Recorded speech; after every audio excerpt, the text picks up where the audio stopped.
vamos a decir que la revolución que introduce Keynes en la historia del pensamiento económico tiene que ver con introducir una manera totalmente diferente de pensar la economía, ¿sí? Y entonces, al introducir una manera diferente de pensar la economía, esto se traduce en cierta revolución. Después vamos a ver el carácter de esa revolución en términos de pensamiento, y cómo esa revolución ha llevado a pensar de forma totalmente diferente, por ejemplo, el ajuste de mercado, por ejemplo, el rol del Estado en la economía, por ejemplo, los incentivos que mueven a las personas fundamentalmente a la hora de invertir, todos elementos que quizás habían permanecido de alguna u otra manera silenciados o no habían sido declarados de gran importancia fundamentalmente por la tradición liberal.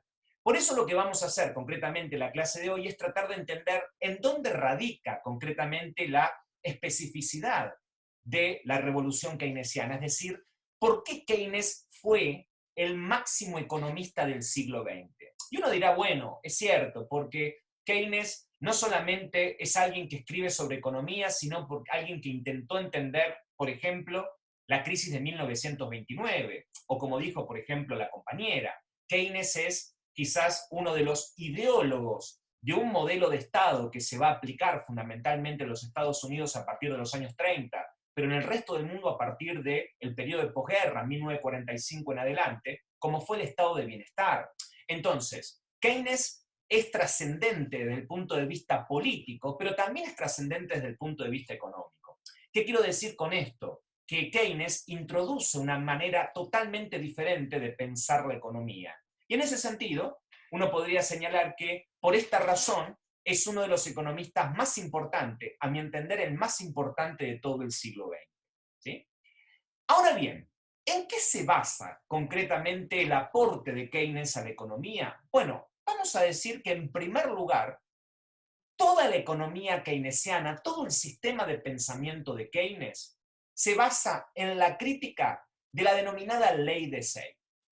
¿Por qué digo en la crítica de la ley de Say? Bueno, porque una de las cosas que nosotros retomamos fundamentalmente en las últimas clases es que había, por un lado, una enorme cantidad de diferencias entre la tradición clásica y la tradición neoclásica, vinculada, por ejemplo, en cuestiones relativas al valor. Recuerdan ustedes que estuvimos viendo cuán diferente era el sistema clásico del neoclásico, viendo que en el caso de los neoclásicos introducían la noción de utilidad marginal, introducía también la función de demanda y por lo tanto, de alguna u otra manera implicaba una enorme separación con respecto a los intereses y a los problemas que habían de alguna manera caracterizado al pensamiento de la economía política clásica.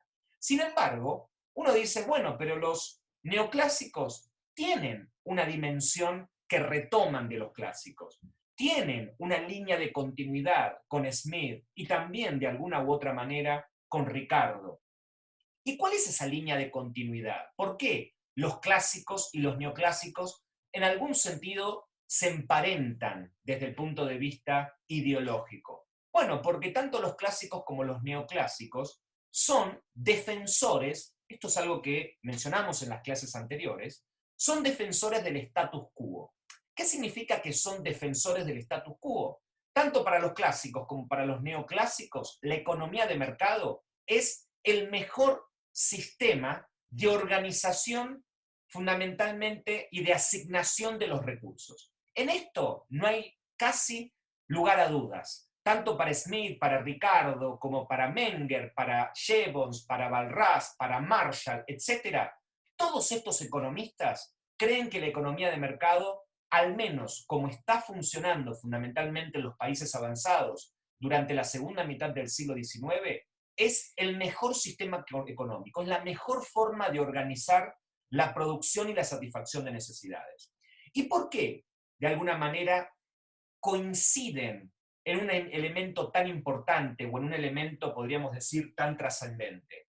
Bueno, coinciden concretamente con esto en la medida en que se plantea, por ejemplo, ¿sí?, que el mercado es una institución que asigna de forma eficiente los recursos. Y la pregunta es, concretamente, ¿por qué se considera que el mercado es una institución que asigna eficientemente los recursos?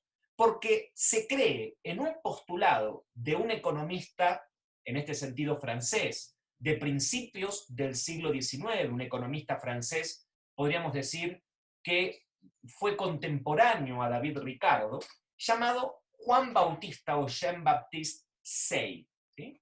Por eso, de alguna manera, Say representa como ese punto de confluencia, esa unión que se puede establecer entre la economía política clásica y los marginalistas y neoclásicos. ¿Y en qué consiste fundamentalmente la idea de cierto emparentamiento o de cierta coincidencia desde el punto de vista intelectual? Bueno, que Say formula ya por el año 1903, 1905, y como discusiones en relación a esto, formula la denominada ley de los mercados. Y esa ley de los mercados, ¿qué plantea concretamente? Plantea la imposibilidad de que exista en la economía de mercado una crisis, ya sea de sobreproducción, una crisis de exceso de oferta o una crisis, si quieren ustedes, podríamos decir, de falta de demanda. Entonces, ¿qué es lo que tienen en común los clásicos y los neoclásicos? ¿Por qué de alguna manera esta tradición se termina como emparentando concretamente con la ortodoxia dentro del pensamiento económico? Bueno, porque hay una defensa del libre mercado. Y esa defensa del libre mercado se explica concretamente en el retorno, en la recuperación y en la, podríamos decir, aceptación de los principios de la denominada ley de Say, ¿sí? Ahora bien, ¿en qué contexto surge la llamada ley de Say? ¿Qué es lo que está discutiendo concretamente Say a comienzos del siglo XIX? Pensemos lo siguiente. A comienzos del siglo XIX estamos viviendo el momento de máxima expansión de crecimiento económico, liderado fundamentalmente por Inglaterra, liderado por la Revolución Industrial. Vemos concretamente cómo algunos países, ¿sí?, empiezan a despegar económicamente del resto. Y por lo tanto uno podría ver allí los principales beneficios del denominado libre mercado. Pero en ese momento de expansión se empiezan a dar algunas crisis de naturaleza comercial, ¿sí?, que empiezan a llamar la atención de algunos de los principales economistas. Entre ellos, por ejemplo, un economista llamado Thomas Malthus, ¿sí? Malthus es un economista que empieza a esbozar la idea que el capitalismo y fundamentalmente la economía de mercado estaba acechado por algunas problemáticas, entre ellas, por ejemplo, la falta de dinero en términos de circulación. Y entonces tenía como el riesgo, o mejor dicho, tenía como la idea que el mercado podía atravesar determinadas circunstancias de escasez o de freno de la actividad económica por la falta, por, podríamos decir, la ausencia de dinero, por la ausencia de medios de pago, por la ausencia, si quieren ustedes también, de consumo. Y en ese contexto es que Say le contesta a Malthus diciendo, lo que está planteando Malthus es prácticamente disparatado, porque en una economía de mercado, ¿sí?, toda oferta genera su propia demanda. Es decir, ¿qué significa entonces la denominada ley de Say? La ley de Say significa concretamente, ¿sí?, que es imposible que en el mercado se produzca una crisis económica. ¿Por qué? Porque toda oferta, cuando decimos toda oferta estamos diciendo todas las mercancías que los productores individuales llevan al mercado, terminan de alguna manera transformándose en la capacidad de demanda que estos productores privados van a disponer sobre las mercancías que se encuentran en él. Por lo tanto, no tiene sentido preguntarse si falta dinero en la economía, no tiene sentido preguntarse si el consumo se ha debilitado. ¿Por qué? Porque si la oferta es, de alguna manera, una producción que se lleva al mercado, esa producción crea las condiciones, crea la capacidad de compra necesaria para que todos los productos llevados al mercado puedan obtener un comprador. Entonces, ¿qué diría concretamente Say o qué le diría Say al argumento malthusiano? Lo que le plantearía, en este caso, Jean-Baptiste Say a Malthus es que es imposible que exista una crisis. ¿Por qué? Porque si todos los productores llevan sus mercancías al mercado, cuando llevan sus mercancías, ¿qué hacen? Están creando una determinada cantidad de valor y ese valor se transforma en capacidad de compra con la posibilidad de absorber o abastecer a la totalidad del mercado. Entonces, es imposible que exista una crisis porque toda oferta genera su propia demanda, es decir, porque toda producción se compra y se paga con otra producción. ¿Se entiende? Es decir, un poco la idea concretamente que subyace al argumento de Say es, bueno, ¿cuál es el origen del flujo nominal en una economía? Bueno, el origen del flujo nominal de una economía son los bienes y servicios que fueron llevados al mercado. Es decir, ¿cómo podemos nosotros explicar el origen del salario, del beneficio y de la renta? Porque hubo un producto que fue llevado al mercado que por lo tanto se puede medir en términos de valor y que ese valor se reparte íntegramente en las tres fuentes de ingresos, como pueden ser el trabajo, el capital y la tierra. Entonces, concretamente, ¿puede haber un momento donde no existan dinero o capacidad de compra para adquirir esas mercancías? Bueno, esas mercancías fueron llevadas por alguien, por lo tanto, en el momento en que fueron llevadas y producidas por alguien en el mercado, esto crea la capacidad de compra equivalente, ¿sí?, para que todas estas mercancías puedan ser consumidas en un determinado periodo de tiempo. Entonces, la idea de la ley de Say, ¿qué plantea concretamente? Que toda oferta genera su propia demanda. Ahora bien, no todos los economistas adhieren explícitamente a la ley de Say.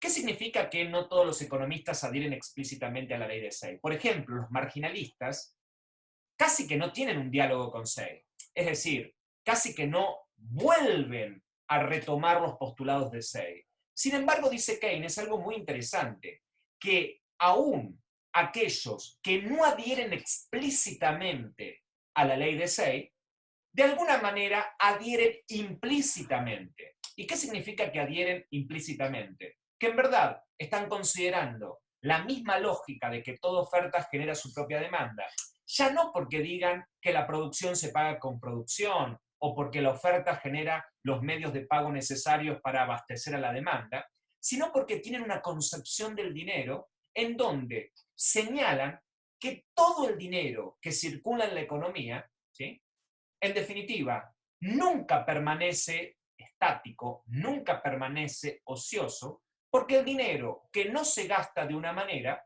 se termina gastando de otra. Entonces, ¿qué es lo que se plantea concretamente desde la lectura keynesiana? Que en verdad existe toda una tradición, Keynes lo llama abiertamente la tradición clásica, ¿sí? Y cuando Keynes habla de los clásicos, está hablando no solo de Smith y de Ricardo, sino también está hablando de Jevons, de Menger, de Walras, de Marshall, de Pigou, es decir, toda esta tradición serían los clásicos. Pero ¿por qué Keynes los identifica como clásicos? Porque ellos, de una manera explícita, como Smith, como Ricardo, que adherían explícitamente a la ley de Say, como de una manera implícita, a partir de su concepción fundamentalmente vinculada al uso del dinero, terminan señalando que el sistema económico siempre tiende fundamentalmente al equilibrio. Es decir, que toda oferta genera su propia demanda en la lectura keynesiana es exactamente lo mismo que decir que todo el dinero que existe en la economía, que no se gasta de una manera, se termina siempre gastando de otra. ¿Y qué significa que el dinero que no se gasta de una manera se gasta de otra? Bueno, por ejemplo, cuando nosotros hablamos del flujo nominal, recuerdan ustedes en las cuentas nacionales, el dinero que no se gastaba en la adquisición de bienes y servicios de consumo, las familias que no consumían íntegramente su ingreso, ¿qué hacían? Lo ahorraban.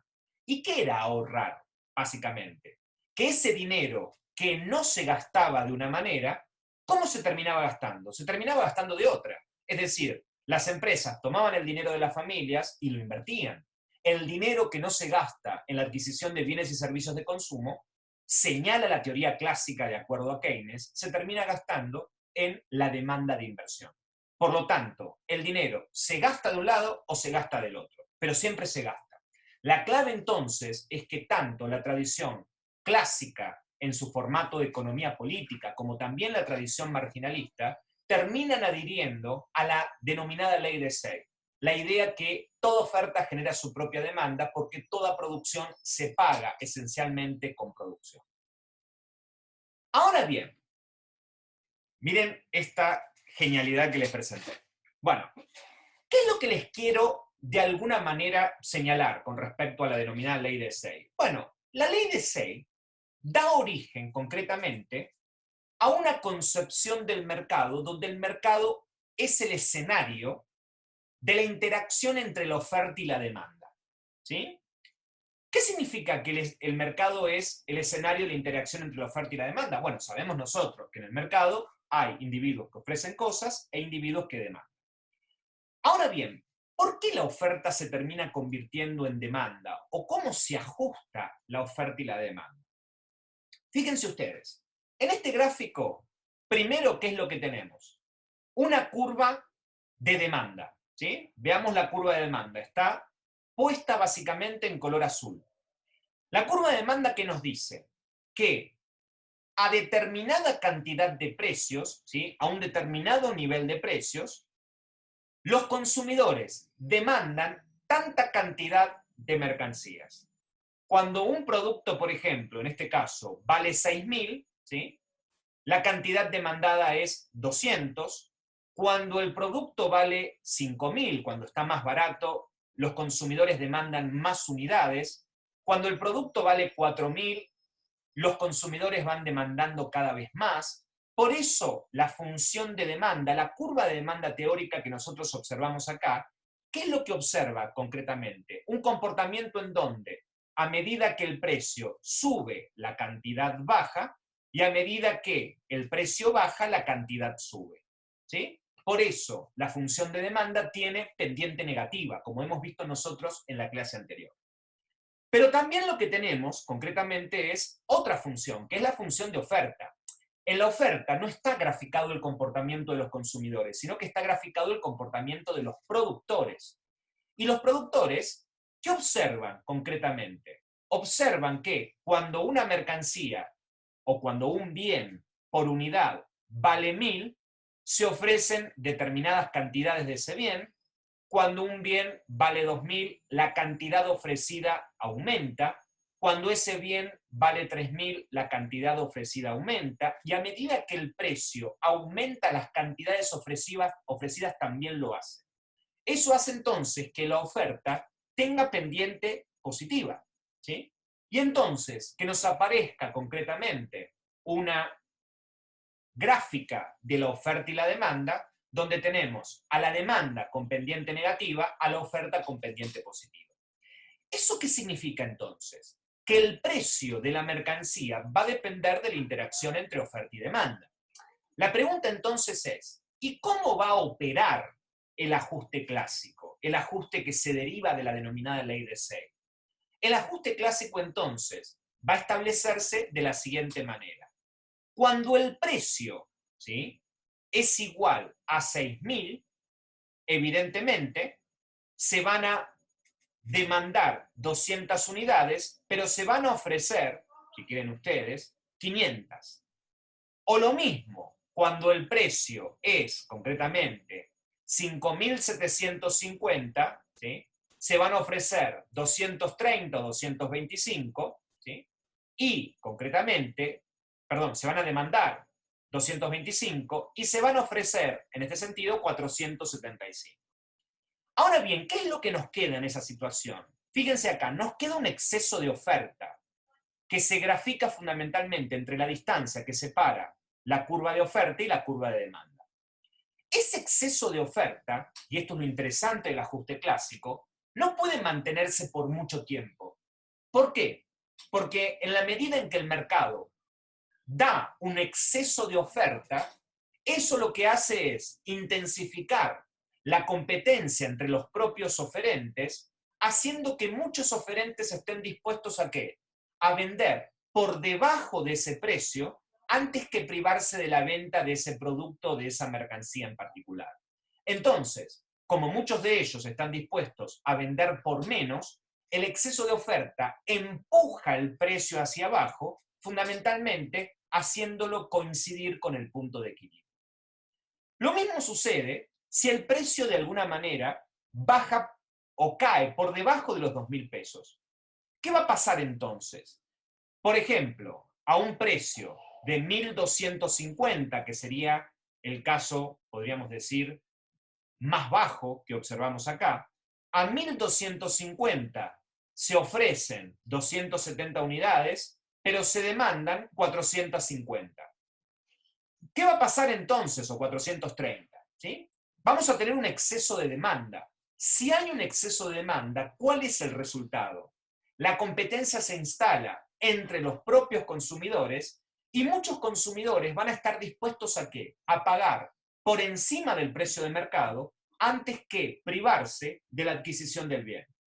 Lo que sucede entonces es que tanto el exceso de oferta como el exceso de demanda no pueden sostenerse por mucho tiempo.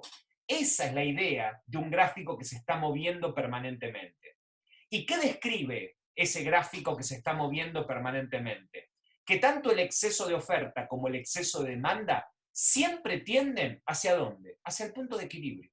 ¿Sí?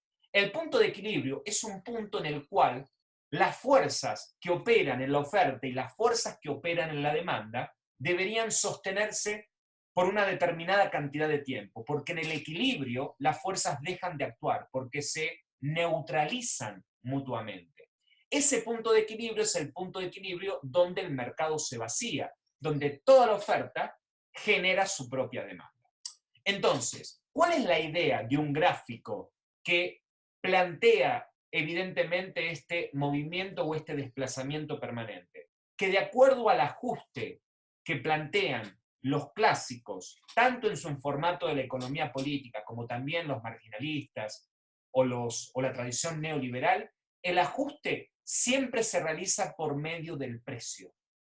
Es decir, los precios son flexibles y como los precios son flexibles, evidentemente, el mercado siempre termina ubicándose en aquel precio que logra igualar la oferta y la demanda. ¿Sí?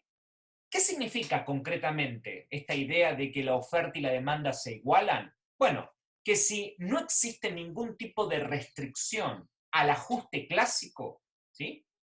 Siempre la oferta y la demanda tienden hacia el punto de equilibrio. ¿Sí? Esa es la clave del ajuste clásico. Por lo tanto, evidentemente, la tradición clásica, en el sentido de Smith y de Ricardo, pero también la tradición marginalista, va a estar en contra de establecer cualquier tipo de regulación en el mercado. ¿Por qué? Porque cualquier tipo de regulación, ¿qué hace con los precios? Vuelve inflexible los precios, hace que los precios no tengan, de alguna manera, esa capacidad de adaptación. Y por lo tanto, cuando se establecen rigideces en el mercado, no se puede garantizar la óptima asignación de los recursos. Por eso, el ajuste clásico, que es lo que va a cuestionar fundamentalmente Keynes, va a discutir esta idea, la idea de que el mercado tiende permanentemente al equilibrio. ¿Y qué significa concretamente que el mercado tienda hacia el equilibrio? Bueno, que la oferta de bienes y servicios iguale a la demanda de bienes y servicios, como vimos recién, pero no solamente en ese sentido que se produzca un equilibrio de mercado entre oferta y demanda, porque una de las condiciones en las que se desarrolla la ley de Say es que la ley rige no solo el mercado de bienes y servicios, también rige el mercado, podríamos decir, de capital, donde se establecen fundamentalmente la asignación de los recursos productivos, y no solamente rige también el mercado de capital, sino también el mercado de trabajo. Por ende, cuando nosotros hablamos de la denominada ley de Say, lo que estamos señalando es que la ley de Say es una ley que plantea el equilibrio de los tres grandes mercados que tiene la economía: el mercado de bienes y servicios, el mercado de capitales y el mercado de trabajo. Los tres mercados operan de la misma manera, es decir, mediante una presión cuando existe un exceso de oferta en verdad el precio tiende a reducirse, cuando existe un exceso de demanda, el precio tiende a aumentar. Y siempre el mercado asigna o se ajusta correctamente cuando se logra o cuando se alcanza un precio de equilibrio. ¿Y cuál sería el precio de equilibrio? El punto de equilibrio. El punto donde la oferta y la demanda se igualan. ¿Sí? Ahora bien, en ese sentido, hablamos de un equilibrio de mercado, hablamos también de la asignación completa o plena del capital, pero en último lugar, analizamos concretamente el tercer mercado, que es el mercado de trabajo. Y en el mercado de trabajo, que es quizás el centro de lo que nosotros podríamos denominar la crítica, ¿sí? Keynesiana a la ley de Say, lo que dice concretamente la teoría clásica, la escuela clásica en su conjunto, es que la oferta de trabajo siempre tiende a ser igual a la demanda de trabajo. ¿Eso qué significa? Que para la ley de Say, la economía está trabajando permanentemente a pleno empleo. ¿Y qué significa que trabaja a pleno empleo? Significa, concretamente, que todas las personas que están dispuestas y que buscan conscientemente un empleo, lo consiguen. Es decir, el pleno empleo es quizás el supuesto subyacente de la economía clásica. Para la economía clásica, la economía está siempre funcionando bajo condiciones de pleno empleo. ¿Por qué? Porque si todos los mercados funcionan correctamente, la oferta siempre genera su propia demanda. La oferta de trabajo no sería la excepción. La oferta de trabajo, que es la oferta de los trabajadores que buscan conseguir un empleo, siempre se terminaría de alguna manera identificando con la demanda.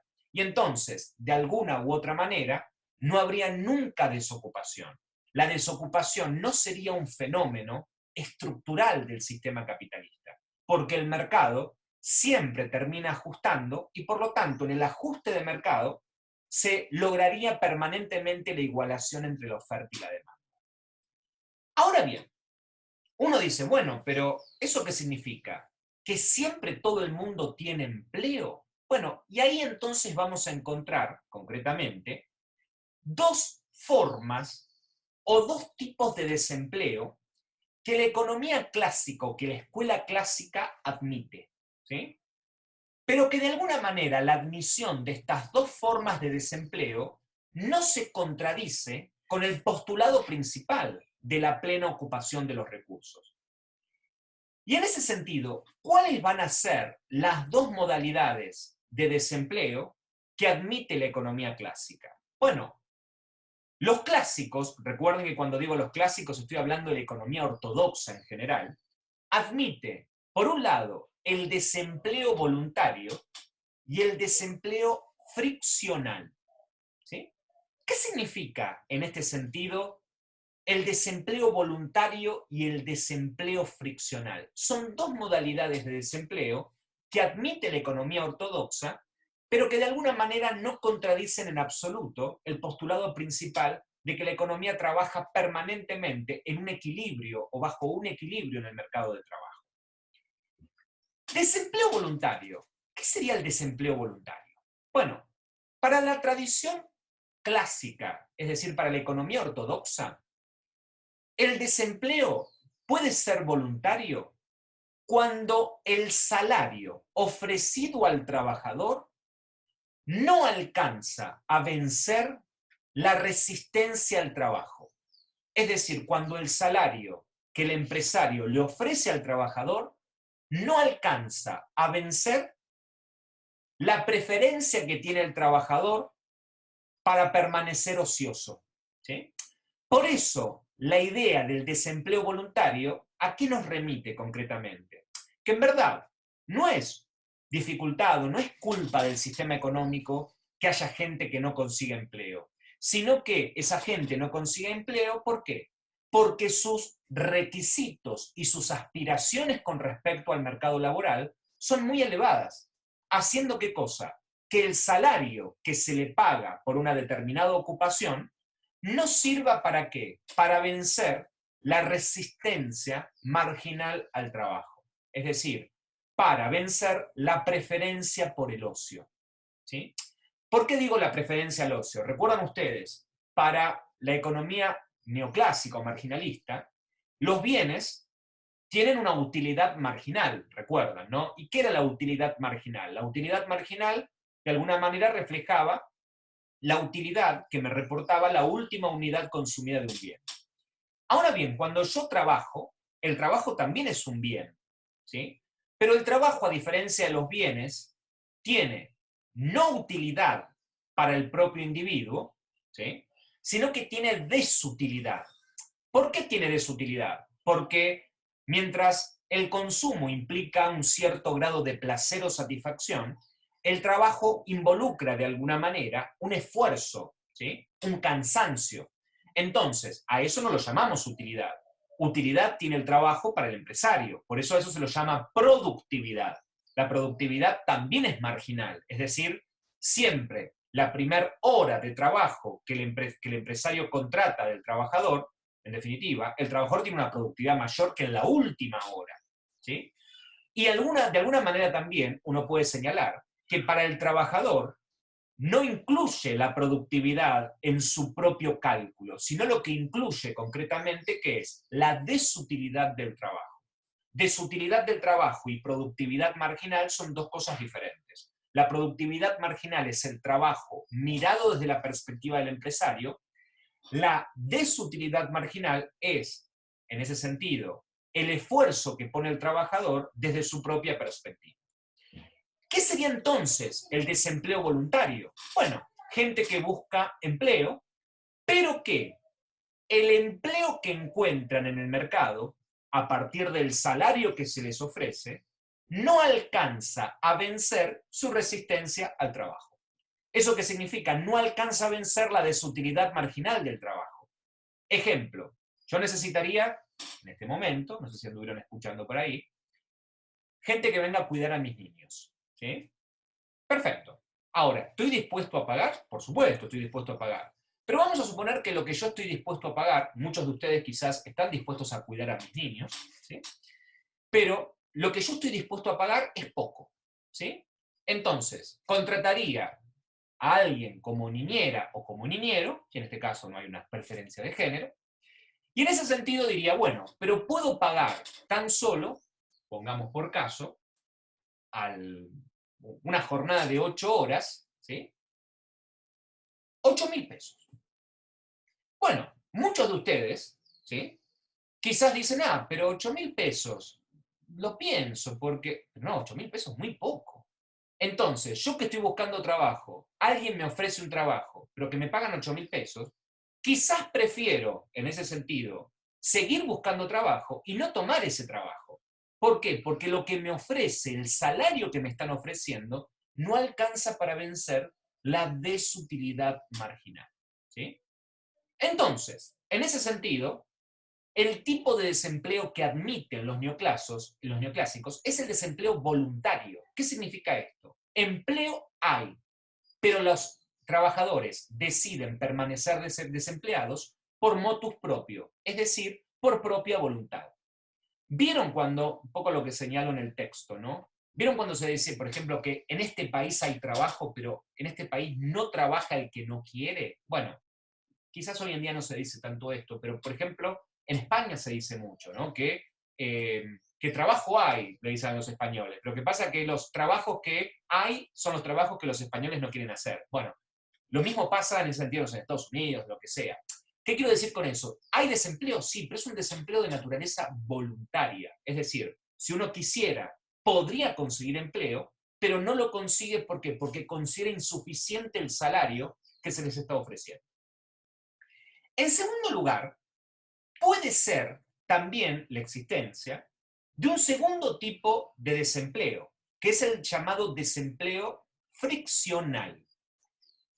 ¿Qué sería el desempleo friccional? Bueno, en determinados momentos puede existir un desempleo que no sea voluntario, dicen los clásicos o la escuela clásica, en la medida en que existe un periodo de adaptación mientras se está desarrollando el ajuste clásico, en donde en algunas industrias o en algunos sectores puede haber un exceso de oferta de trabajo y en otros puede haber un exceso de demanda. Entonces, ¿qué sería el desempleo friccional? el desempleo que se produce por un lapso breve de tiempo y que lleva concretamente a que un trabajador pierda su empleo y que no lo pueda recuperar automáticamente porque hay un tiempo de fricción mediante el cual se realiza el ajuste en el mercado laboral que lleva de alguna manera a la asignación de un nuevo puesto de trabajo. Es decir, la idea entonces que plantean en algún sentido la escuela clásica o la economía clásica en su conjunto es, por un lado, que solamente se admite el desempleo voluntario, gente que no quiere trabajar porque el salario que se le ofrece lo resulta insuficiente, o gente que perdió el empleo, pero que está en proceso de conseguir otros. ¿Sí? Para hablar del desempleo friccional, señala Keynes, utiliza un término en inglés que es between jobs, es decir, es el tiempo que uno está entre trabajos, ¿sí? Entre un trabajo en el que fue despedido y un trabajo en el que va a ser contratado, ¿sí? Por lo tanto, el equilibrio de mercado se produce siempre, se garantiza siempre, ya sea aún bajo la forma o bajo la existencia de un desempleo voluntario o friccional. Ahora bien, si todo esto es el esquema de la economía clásica, uno podría señalar concretamente, ¿sí? Uno podría señalar concretamente que de alguna forma esta teoría comienza a volverse cada vez más diferente o comienza a volver de alguna manera distinta, ¿sí? En relación a los acontecimientos históricos que se están desarrollando. ¿Y qué significa que se vuelve una economía, o mejor dicho, una explicación que no coincide con los acontecimientos que se están desarrollando? Piensen ustedes que todo este sistema clásico que se había configurado desde finales del siglo XIX empieza a encontrar un eco cada vez más sombrío en la economía capitalista. Y en ese sentido, ese eco sombrío tiene que ver con una de las grandes depresiones, con una de las grandes crisis que se produjo en el capitalismo. Ahora bien, esa crisis fue la crisis de 1929. ¿Por qué digo la crisis de 1929? Porque fue una crisis que puso en evidencia, ¿qué cosa? En primer lugar, que la oferta de bienes y servicios no se iguala con la demanda. Piensen ustedes que la crisis del 29 es una crisis donde la demanda prácticamente se desploma, ¿sí? Y en principio, la demanda se desploma y entonces no podemos decir que el mercado tiende hacia el ajuste automático. No podemos decir que toda oferta genera su propia demanda, porque lo que demuestra la crisis del 29 y fundamentalmente la Gran Depresión de 1930 es que hay una enorme cantidad de mercancías, de bienes y servicios que no encuentran comprador. Por eso, el pánico, ¿sí?, de ese martes, ¿sí?, negro en Wall Street, ¿no? Y concretamente, uno lo que podría señalar en ese sentido, martes y jueves, son dos días que son claves en el octubre de 1929. Y no solamente eso, sino también vemos que rápidamente, lejos de producir un ajuste automático, un ajuste clásico, toda la economía tiende a generar una enorme cantidad de capacidad ociosa. Es decir, no solamente la oferta de bienes y servicios no se iguala con la demanda de bienes y servicios, sino también no se absorbe íntegramente todo el capital disponible. Es decir, no existe empleo productivo para el capital. Gente que está buscando emprendimientos productivos y prácticamente sus emprendimientos productivos han desaparecido. Y por último, algo que es sumamente característico de la crisis del 29 y de la Gran Depresión de 1930, que es la aparición de un nuevo tipo de desempleo, el denominado, ¿sí?, desempleo involuntario, la desocupación involuntaria. ¿Qué es la desocupación involuntaria? Bueno, lo vemos acá en estas fotos, fotos de la crisis del 29, depresión de 1930. Gente que está dispuesta a trabajar por un plato de comida y aún así no consigue empleo. Entonces, no significa que todos los desocupados son voluntarios o son desocupados transitorios. Significa que el sistema económico tiene enormes dificultades para generar puestos de trabajo. Por eso, durante los años 30 es donde se configura la revolución keynesiana. Y la revolución keynesiana, en términos de pensamiento, va a corresponder en el año 1936 con la publicación, quizás, del texto más influyente, como les decía antes, de economía durante gran parte del siglo XX, que fue la llamada Teoría General de la Ocupación, el Interés y el Dinero, publicada por Keynes. ¿Sí? Keynes entonces, en el año 1936, publica, a partir de su lectura de la Gran Depresión, a partir de su crítica a la denominada Ley de Say, ¿sí?, fundamentalmente su trabajo. Y esa crítica a la Ley de Say lo va a llevar fundamentalmente por, podríamos decir, terrenos totalmente diferentes a los esquemas por los que había transitado fundamentalmente la economía clásica. ¿Sí? Entonces, si bien uno lo que puede encontrar concretamente es que el aporte de Keynes al pensamiento económico es un aporte sustancial, fue necesaria la crisis de 1930, porque Keynes, en algún sentido, no hay que perder de vista esto. Por eso digo, ¿por qué Keynes no es un crítico, sino que es un heterodoxo? Porque Keynes estuvo formado en la economía clásica. Keynes fue discípulo de Marshall. ¿Y eso qué significa? Significa que Keynes, de alguna manera, se nutrió de los principales postulados del mainstream económico, de la corriente oficial de la economía. Y entonces, ¿cuándo abandonó a la tradición clásica? Cuando ya la tradición clásica no podía explicar los fenómenos de la realidad. Es decir, Keynes tiene que, de alguna manera, transitar la crisis del 29 y la Gran Depresión de 1930 como para corroborar que la economía clásica, que la doctrina clásica tenía fallas, ¿sí? Por lo tanto, la revolución keynesiana, ¿qué significa? Significa corregir las fallas que de alguna manera impedían a la doctrina clásica o a la explicación clásica para tratar de dar cuenta de los fenómenos económicos, ¿sí? Por eso, uno lo que podría señalar concretamente es que el pensamiento de Keynes se inscribe como un heredero legítimo de los clásicos, en el sentido de que Keynes no rompe tan drásticamente como lo hace Marx con los clásicos, sino que lo que hace es ver dónde la doctrina clásica falla para reconstruir todo el sistema, ¿sí?, de la corriente del pensamiento oficial de la economía. ¿Sí?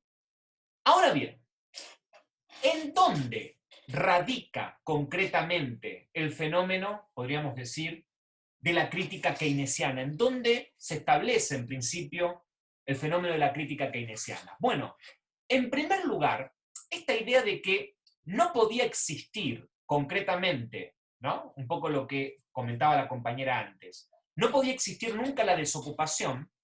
¿Por qué no podía existir nunca la desocupación? Porque siempre, ¿sí?, el salario, de alguna manera, coincidía concretamente ¿con qué?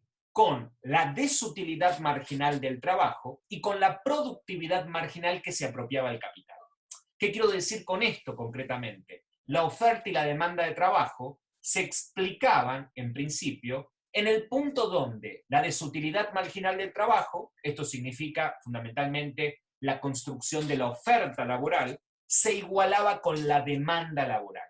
¿Sí? Oferta laboral, que es lo que marca la desutilidad, esto es, cómo los trabajadores se ofrecen en el mercado, y la demanda de trabajo sería concretamente cómo los empresarios demandan trabajadores en el mercado. Entonces, el punto de equilibrio es el punto de equilibrio donde la desutilidad marginal del trabajo coincide con la productividad marginal del mismo. Ahora bien, ¿qué era lo que planteaba concretamente la economía clásica? Que en definitiva, siempre se iba a resolver automáticamente el problema de la desocupación, porque los trabajadores, antes que permanecer desocupados, iban a aceptar ¿qué cosa? Una reducción salarial. ¿Sí? ¿Qué significa esto? Bueno, si hay desempleo momentáneamente en el sistema económico, esto hace concretamente que exista un exceso de oferta. Hay desempleo porque los salarios que se ofrecen en el mercado son muy elevados, esto incentiva mucho a las personas a buscar empleo y los empresarios, como hay muchas personas más allá que la productividad marginal que aporta el trabajo, no pueden contratar a todos los trabajadores que se ofrecen. Entonces, ¿cuál sería la respuesta natural de los trabajadores que no consiguen empleo? Bueno, resignar sus pretensiones. ¿Eso qué significa? Resignar sus pretensiones, ¿qué es concretamente? Es aceptar salarios a la baja. ¿Por qué? Porque la alternativa a la no aceptación de salarios a la baja, ¿qué es? No conseguir empleo. Entonces, ¿cuál es la explicación clásica de la teoría, podríamos decir, de la ocupación? La explicación clásica de la teoría de la ocupación, ¿qué describe concretamente? Que en definitiva los trabajadores nunca van a preferir permanecer desocupados en la medida en que van a aceptar abiertamente la disminución de sus salarios. Pero ¿qué es lo que plantea Keynes? Que dado como existe el mercado laboral en un contexto, ¿sí?, histórico concreto, como puede ser específicamente el fenómeno de la Gran Depresión, los trabajadores carecen de los mecanismos efectivos para la disminución del salario real, que aunque quisieran su oferta a un menor salario, no lo podrían hacer. ¿Por qué? Porque muchas veces en ese sentido lo que observamos es que los salarios son bastante inflexibles a la baja y porque además aparecen otro tipo de regulaciones.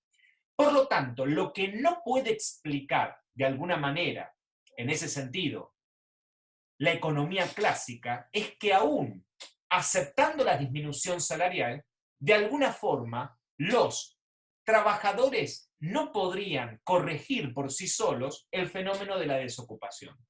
Entonces, de alguna manera, la clave que está planteando Keynes en este sentido, ¿qué es? Es que la ley de Say no admite de ninguna manera la existencia de la desocupación involuntaria. ¿Esto qué significa? La existencia de la desocupación involuntaria. Trabajadores que se ofrecen en el mercado laboral a cualquier nivel salarial y aún así no consiguen empleo. No solamente porque muchas veces no tienen los mecanismos efectivos para la disminución del salario real, sino también porque aún aceptando una reducción del salario real, nada les garantiza que consigan empleo. Entonces, ¿eso qué significa? Que los desocupados involuntarios no pueden de alguna manera corregir este fenómeno de la desocupación, por lo tanto, nunca se llega a un ajuste clásico en el mercado laboral. ¿Sí? Y esto es un poco lo que observa Keynes en la Gran Depresión de 1930, que rápidamente el mundo desarrollado se llena de un ejército de trabajadores desocupados. Hay desocupados en Alemania, hay desocupados en Estados Unidos, hay desocupados en Francia, hay más de 20 millones de desocupados en todo el mundo, y aún así, con esos niveles enormes de desocupación, no se genera ni una reducción de salarios lo suficientemente baja como garantizar el pleno empleo, y en segundo lugar, no se logra explicar el fenómeno de la desocupación involuntaria. Entonces, si la ley de Say, de alguna manera, no concibe una situación donde es admisible la desocupación involuntaria, es porque la ley de Say no rige el funcionamiento normal de una economía capitalista. ¿Sí? Entonces, la clave que encuentra Keynes en este sentido tiene que ver con que su crítica teórica es que el propio modelo sobre el que descansa la economía clásica, la doctrina clásica, ese modelo termina siendo de alguna manera, podríamos decir, que es un modelo que no se aplica y que no tiende como a reflejar una situación inminente que está presentando el capitalismo.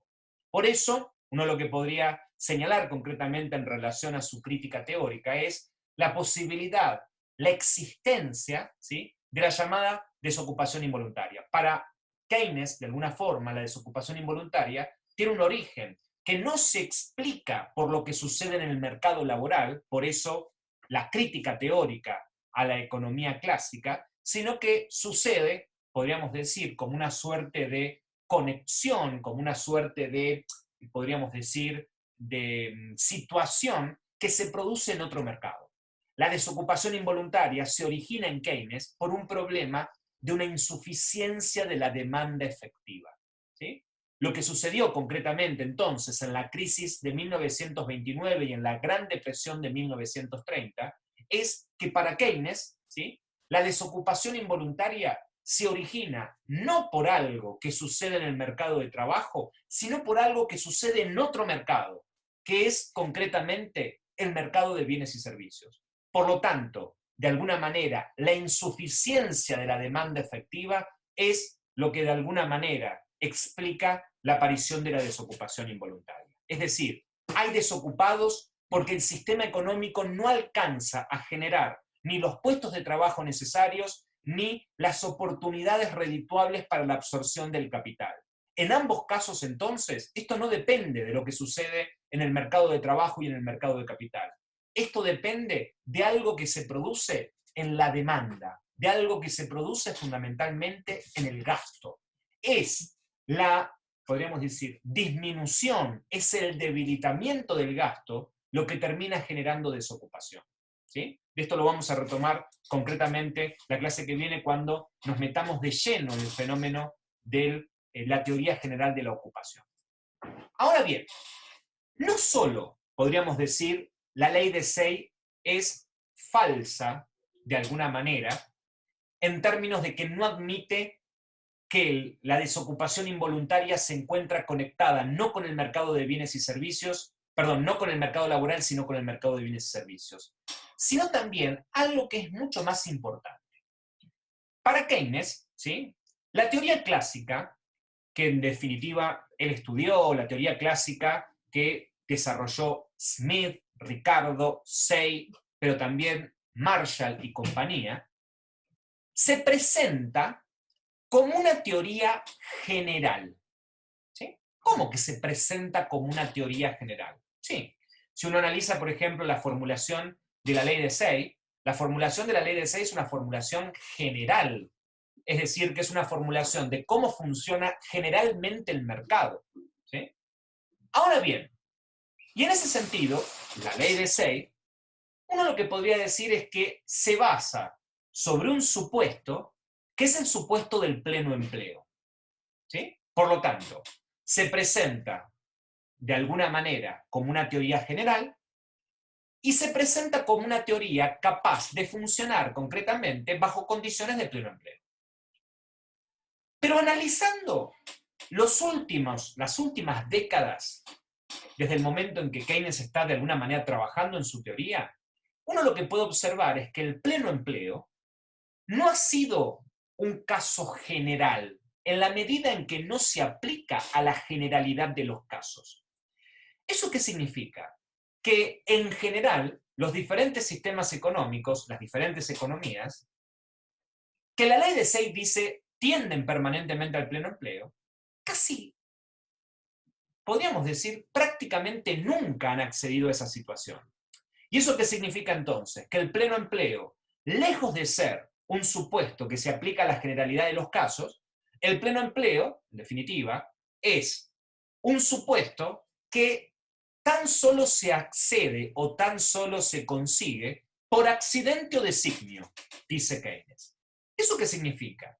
Que el pleno empleo, lejos de ser el caso general, es un caso muy puntual, muy particular.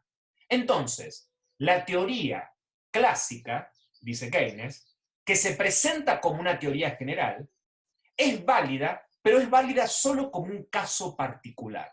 Es válida tan solo para explicar cuando la economía funciona con la plena utilización de los recursos. Cuando la economía utiliza la totalidad de la capacidad instalada disponible y cuando absorbe la totalidad de empleo, ¿sí?, o el volumen total de empleo del que dispone.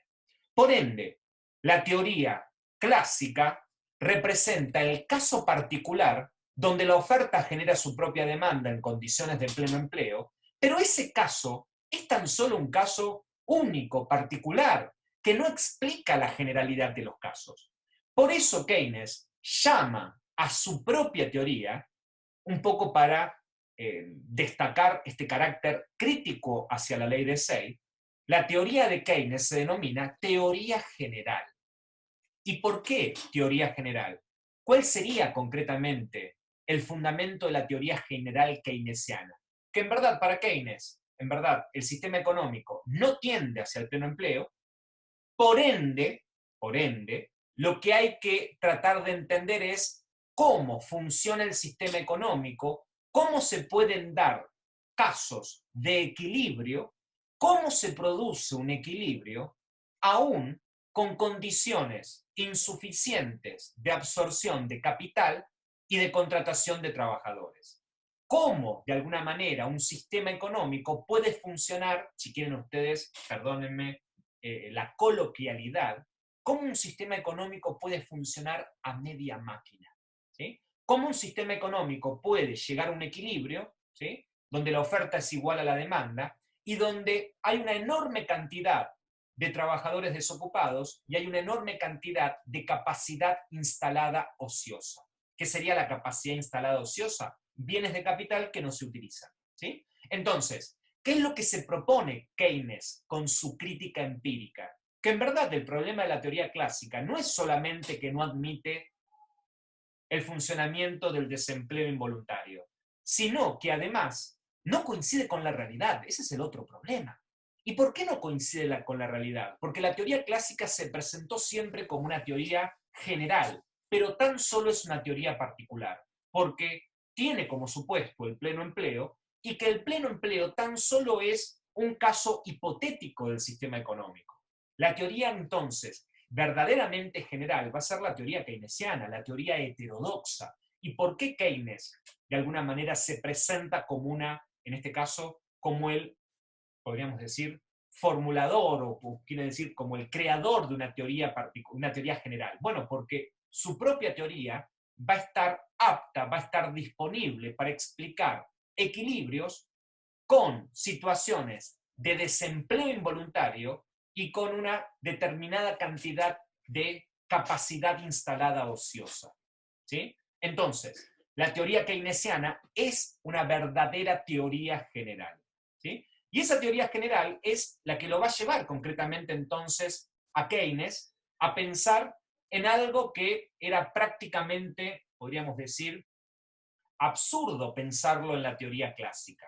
Porque si el sistema funciona siempre a la perfección y si el mercado tiende siempre a un ajuste competitivo y a un equilibrio permanente, evidentemente para los clásicos no hay necesidad de que el Estado intervenga en la economía. ¿Para qué va a intervenir, en definitiva, si el mercado puede hacer todo por sí solo y de una forma mucho más eficiente que el Estado? Ahora, fíjense esto, las derivas que tiene la teoría keynesiana como teoría general. En el caso de Keynes, si nosotros suponemos que el mercado no ajusta con la gente adentro, ¿sí? Podríamos decir, no ajusta con pleno empleo y no ajusta con la totalidad del capital de forma, podríamos decir, asignada de forma eficiente, entonces, ¿qué es lo que está abriendo la puerta a Keynes? Bueno, en la necesidad de que el Estado intervenga en la economía. ¿Para qué? Al menos para garantizar la ocupación plena de recursos, ¿sí? Por eso Keynes dice, bueno, a lo sumo, uno podría señalar que la teoría clásica, como teoría, podríamos decir, particular, es verdadera, y que en algún momento la oferta y la demanda se van a igualar y se va a recuperar la situación de pleno empleo. ¿Pero cuándo? En algún momento. Y recuerden, para Keynes, ese algún momento, ese largo plazo, está plagado de incertidumbre. La situación, podríamos decir, la confianza en el sistema económico de finales del siglo XIX no es la misma que existe a comienzos del siglo XX.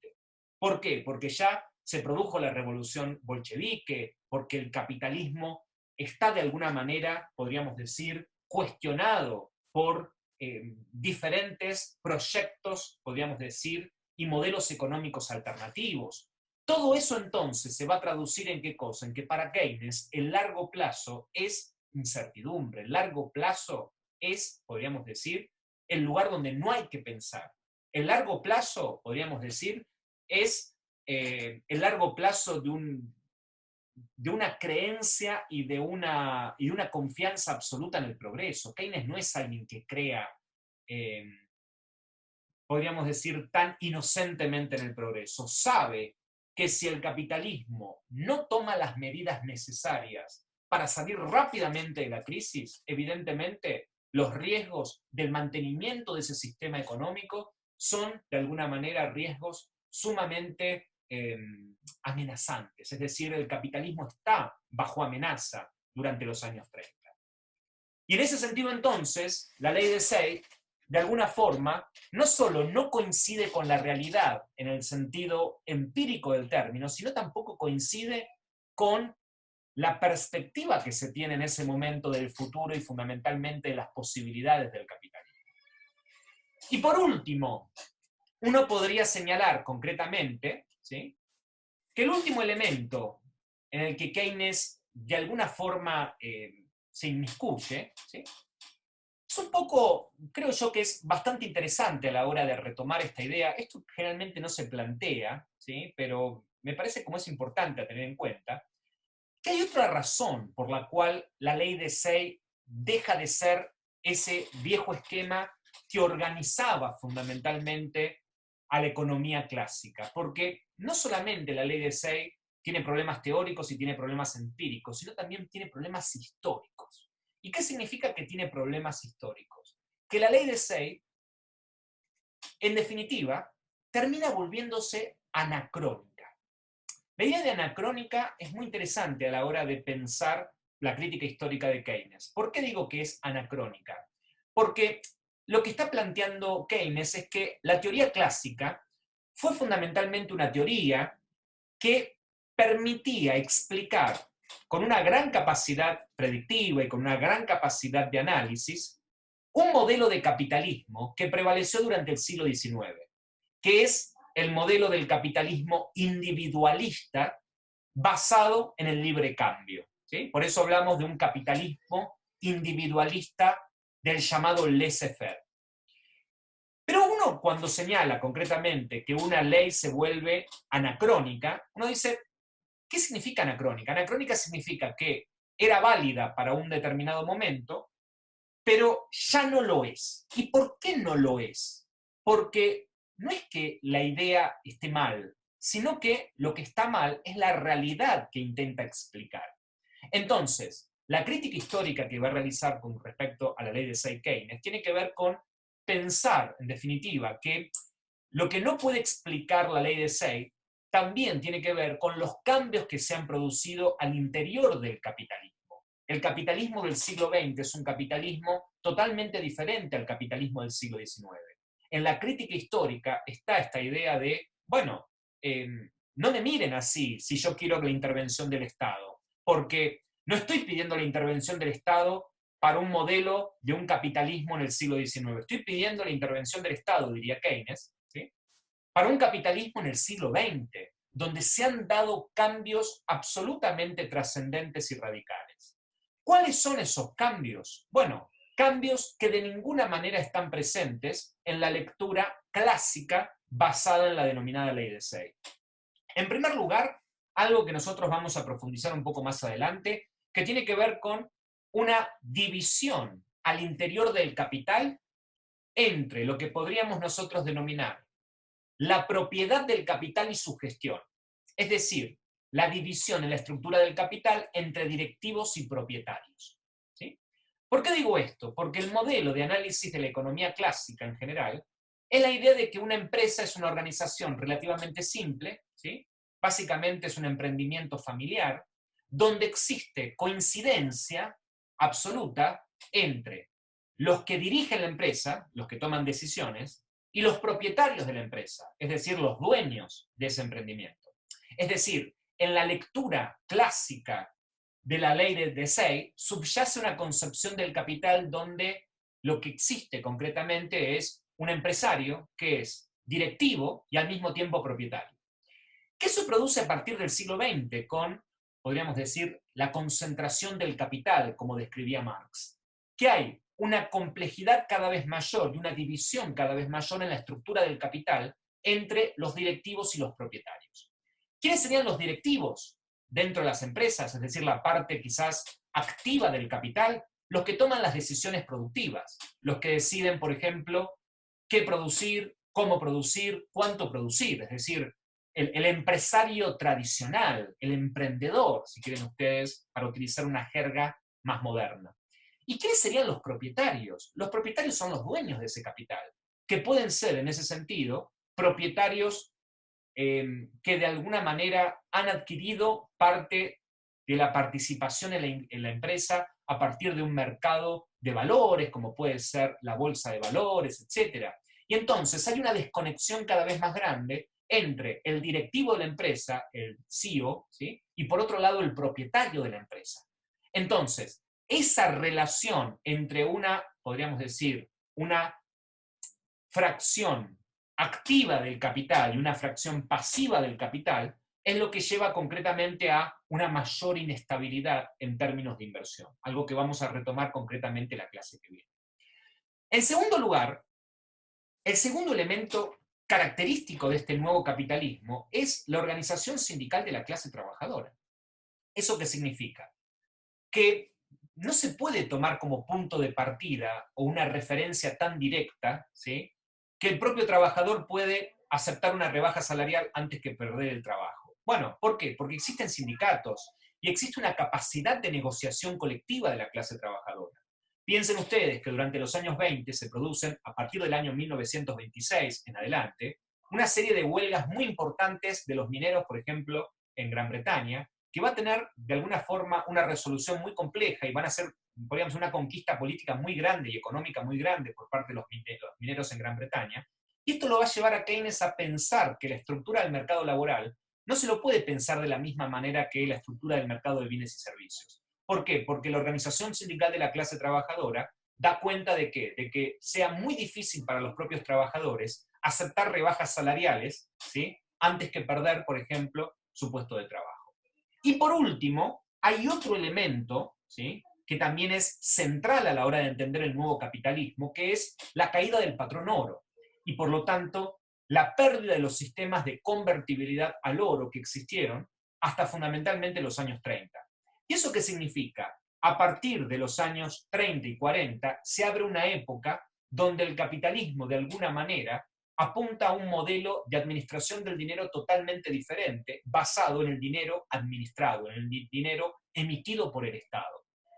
No por casualidad, piensen ustedes que los años 30, en general en casi todas partes del mundo son o es el momento donde se crean los bancos centrales y donde se deja, por ejemplo, de emitir de forma privada dinero, ¿sí?, y entonces es el Estado quien asume concretamente la forma de emisión del dinero, la denominada aparición del dinero administrado. Ese contexto entonces va a marcar la posibilidad para Keynes de que el Estado tenga que hacerse cargo necesariamente de la política monetaria, ¿sí? Esto lo vamos a ver un poco más adelante. Pero fíjense la gran distancia, la gran diferencia que existe en el modelo del capitalismo del siglo XIX a un capitalismo totalmente reformado a partir de las primeras 2 o 3 décadas del siglo XX.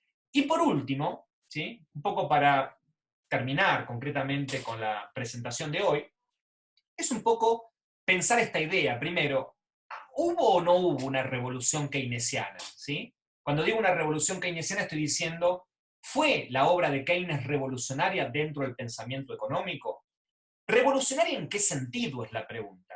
Yo diría, bueno, esto es una discusión al interior fundamentalmente de los historiadores, ¿sí?, de la economía, si realmente hay o no hay una revolución keynesiana. Yo diría, bueno, hay una revolución keynesiana en el sentido de que Keynes introduce una nueva manera de pensar la economía. Vuelve quizás a una economía más bien macro, es decir, Keynes no hay una suerte de preocupación por la microeconomía como sí hay, por ejemplo, en la tradición marginalista. Hay una preocupación, una vuelta quizás al viejo fundamento de pensar la economía de un país y no la economía de individuos o de empresas.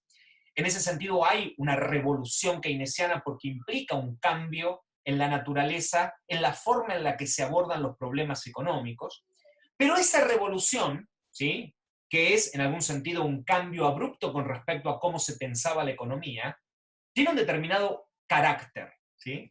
¿Y qué carácter tiene? Bueno, a mi entender, esto también es discutible, a mi entender la revolución keynesiana fue limitada. ¿Por qué digo limitada? Porque si bien Keynes se opone tajantemente a los postulados de la ley de Say, en definitiva, deja prácticamente sin tocar el resto de la estructura de la doctrina clásica. Es decir, centra su ataque a uno de los principios, al principio que sostenía que el sistema económico tiende a funcionar permanentemente hacia el pleno empleo, con el pleno empleo.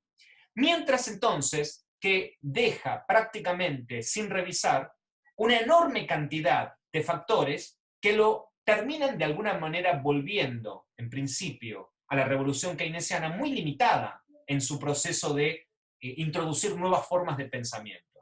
¿Por qué digo es revolucionario? Bueno, porque plantea la intervención del Estado, después vamos a ver en qué formato. Es revolucionario también porque vuelve a pensar la economía en conjunto como sistema económico, pero su revisión de los postulados clásicos se termina volviendo concretamente una revisión muy limitada.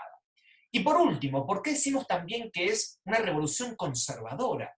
Porque no es que Keynes se propone, y esto es muy interesante para analizarlo, no es que Keynes se propone un nuevo capitalismo porque este nuevo capitalismo debería ser más justo, más solidario, más humano, más sustentable.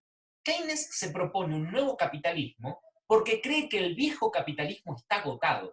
¿Entiende? Es decir, para Keynes, no es que Keynes está pensando en un modelo económico diferente, sino está pensando cómo sostener el capitalismo como sistema económico, haciéndole las reformas necesarias, evidentemente, ¿para qué? Para no caer en impugnaciones absolutamente mucho más revolucionarias que las que podría hacer Keynes. Por eso que Keynes, para muchos, termina siendo un crítico del capitalismo, pero termina siendo un crítico más bien conservador, más que un crítico, un salvador del capitalismo. Lo que garantizó Keynes básicamente es que el capitalismo lograra, podríamos decir, salvarse luego del impacto catastrófico que tuvo la Gran Depresión de 1930. Es decir, por eso Keynes se lo identifica concretamente como el salvador del capitalismo. ¿Y por qué decimos entonces que su revolución termina siendo conservadora? Porque termina siendo una revolución con vistas a ¿qué? A mantener el status quo. ¿Sí? Obviamente un status quo reformado, un status quo diferente, pero para mantener el sistema capitalista como sistema económico. ¿Sí? Para mantener, si quieren ustedes, la propiedad privada. Ese es un poco el objetivo de Keynes, teniendo en cuenta, ¿sí?, que las principales impugnaciones que va a recibir fundamentalmente el capitalismo, provenientes ya de la Unión Soviética, apuntan a qué cosa? Bueno, a reemplazar al capitalismo por otro sistema económico. Por eso, como diría de alguna manera Keynes, ¿sí?, no hay que pensar en el largo plazo, porque en el largo plazo estamos todos muertos. En el largo plazo no hay más capitalismo. En el largo plazo triunfa la revolución socialista o comunista en todas partes del mundo.